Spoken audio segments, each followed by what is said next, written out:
That is Matt Redman, Son of Suffering. Actually, speaking of Matts, I've got another Matt in the studio, Matt Perry from FEBC. Hello, my friend. How are you? Hi there. Good morning. Hi. Good, thank you. How are you? Yeah, good. It feels like it's been a while since we've caught up. So always nice to have you here and have a little bit of an update of, you and I, your ministry and our ministry, we do crossover, right? We've got this thing where we want to reach people with the gospel. Well, of course, you guys are doing all these amazing things overseas. So let's just start first with Ukraine. What's going on there, Matt? Yes. I mean, sadly, what's going on is the war continues to go on, and though it drops off our media in New Zealand a bit, of course, it's still raging, as we know, and breaking households and breaking buildings and bringing that society down. So our team, they called Radio M, FEBC in Ukraine, Radio M, and they what does are. M stand for? Don't ask me that. I'm not completely sure, to be honest. It's probably might be a Ukrainian word. It's a Ukrainian word. Okay, I'll let you off. And that they continue to work very hard to bring comfort and hope to that nation. And of course, it is amazing how people just think differently during war, of course. But we need to hear this. People are open and sadly vulnerable, but they are turning to people who have hope. They're turning to Christians and they're asking. And so one of the amazing things is that during early days of the war, sort of about a year ago, we started losing stations out in the east as the bombing and the things in the eastern region started really rolling in and destroying. But then we managed to get those back on with temporary transmitters. That was part of all of our help and all of our aid from around the world. And then now we've been able to add new stations. I think I've mentioned one or two before, but since I saw you last, we've added another new FM station. Great. This time out to the west a bit in a city called Ivano-Frankivsk. I can say that word, Ivano-Frankivsk. And that's out west.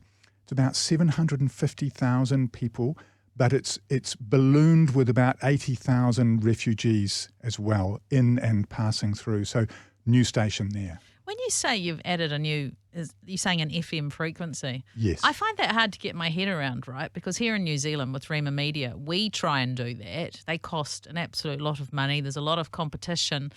It's quite a difficult thing. Yes. How are you guys doing this? Yes. Well, that's a great question. We're doing it because during the war, the authorities are saying, yes, this Christian radio for the whole population is a valuable, beneficial comfort to the society. So we're getting licenses granted. Admittedly, they're temporary licenses during the war, but we're okay with that because if we can show that, yes, we're really beneficial, this Christian radio, this comfort, this compassion, this hope-filled programming and songs and counselling associated with it, is really beneficial, then we could very well keep those licenses after the war, and that's a great prayer point. Wow, that's amazing. So in a way, the war is opening a door for you. Absolutely, opening doors all over the place, not without cost, but of considerably course. cheaper, the cost of it. Before, lots of bribes and lots of expenses that probably shouldn't have been there. What would have cost us $300,000 US for a license is now costing us $20,000 or $30,000 US. Wow, very, okay. very doable. That's really interesting to know that, right? That's fascinating. Yes. That's very cool, the work that you're doing there. Now, another country, and I know you've just travelled there yourself recently, Indonesia. Yes.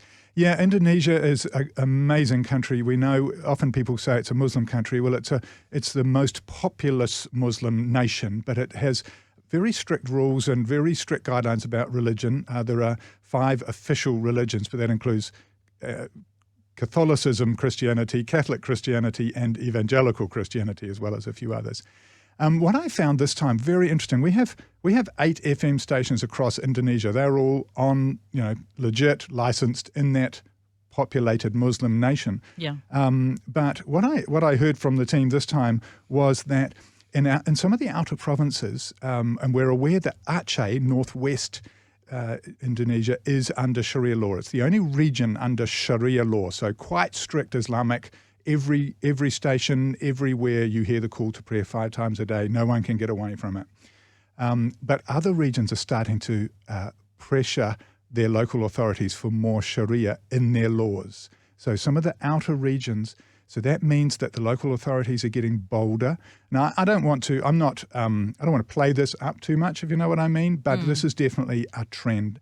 And so the local churches in some of the outer regions are saying to us, we need better signals, we need stronger broadcasting from you, because we're getting it from local authorities, pressure to wear the hijab and the covering for women, pressure for Islamic schooling and education and curriculum and stuff like that. So the churches and the not so religious people are saying, we want your radio, we want Christian influence. Yeah, we Can want you an bring us a alternative. station? We want alternatives. We want the voice. We want the Christian voice a little louder, a little broader here. So bring new station, or at least bring better strength to your station so it can reach further. We know about FM and AM reach. So that's kind of what we're doing. New Zealand is being instrumental in upgrading gear, upgrading equipment, upgrading everything that makes for strong, clear, loud signals. I could imagine in that situation almost some people, having people telling you what to do. I'm exactly the same. I'm like, I don't want to know whether it's, anybody else is sort of trying to push something on me.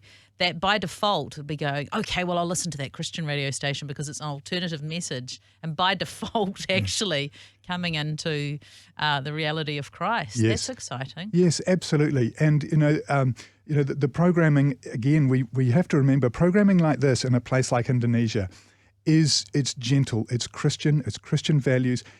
Later at night, we're allowed to be much more Christian teaching, but during the day. So programming, for your information, this is interesting facts, in Indonesia has to be 50-50 Christian, 50-50 sort of non-religious. Okay. So nobody can play all 24/7 mixed format, religious. I think they call that. Yeah, that's right. So you'll hear sort of secular songs and stuff and Christian songs. And so the funny thing about that is it draws in a much broader audience, of course, and we want to reach everybody. I like that.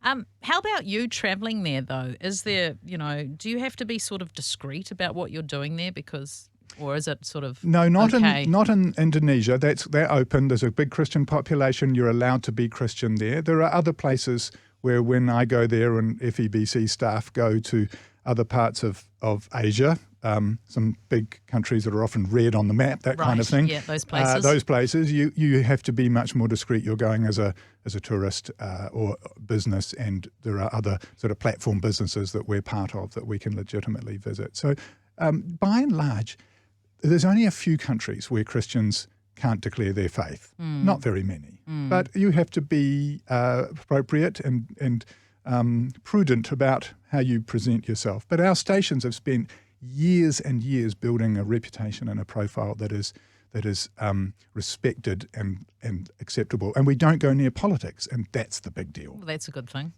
Yes, thankfully. Now, just finishing off in Cambodia, tell us about what's happening there. Yes, they're a diligent bunch, those guys. They're fantastically, they're working really hard to put together a radio station in a van. It would be the first of its kind in Cambodia. No one's done it.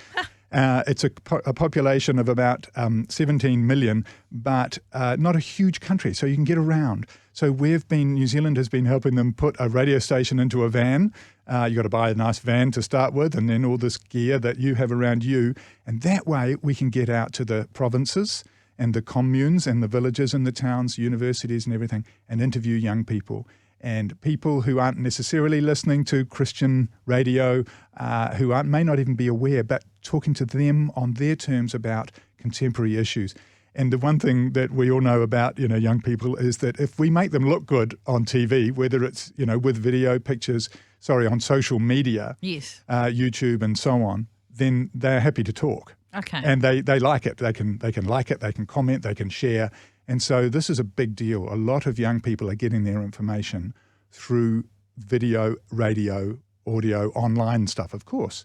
And so there's an element of looking good and sounding good and appearing publicly. Everyone's a broadcaster these days, aren't they? Yeah, of course, I hear you. So this is a project going forward. So you're building relationship, you're building it that this is a safe place for them to come and share their views. Yes. I mean, parking a radio station van in a university car park and talking about anything. I mean, seriously, anything. Talking about anything, and then people coming and bringing a biblical perspective of the Christian ethic not ramming it down people's throats, but bringing alternatives. So that's what the announcer or the interviewer is sort of doing, Yes. responding to what's been said, Yes. giving a perspective through a Christian lens. Yes.